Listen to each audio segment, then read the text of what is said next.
RFK Jr. Has now said that they are actively planning to phase out animal testing.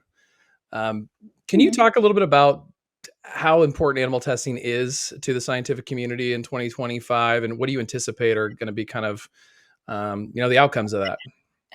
Animal testing is actually vital to our understanding of health, the human body, and the development of safe medicine for humans.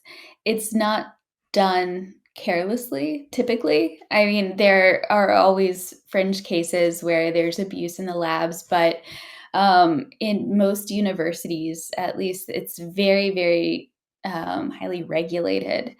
And um, any lab or researcher that needs or decides that they need to test on animals has to go through an IACOC application, and I always forget what IACOC stands for.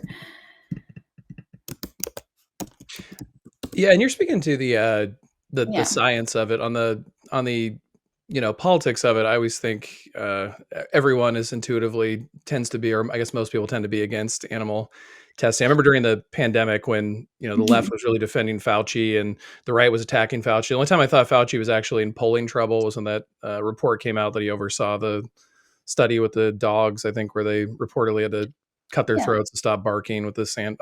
So I think politically, I think this may play well, but I hear your point. Yeah, I think politically it might play well, but any researcher that wants to engage in animal research has to do an IACOC protocol, which is an Institutional Animal Care and Use Committee protocol, and that involves a really extensive literature search where they have to prove that they are using, I guess for lack of a better term, like the lowest sentience for their study.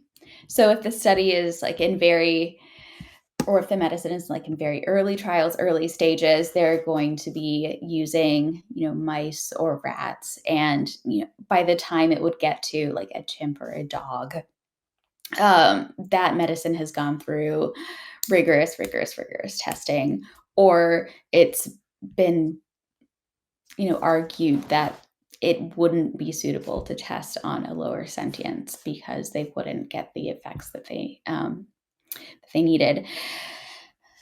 It's different in industry. Sometimes they don't have to do that IACOC testing, but at least in universities and labs, they're very strict about minimizing harm to animals as much as possible. And I agree. I think this is going to play well with the public, but people learn a great deal from being able to, experiment on other live animals before it gets to humans. So, I mean, I wonder what the alternatives are. We don't have an alternative yet for animals. Okay.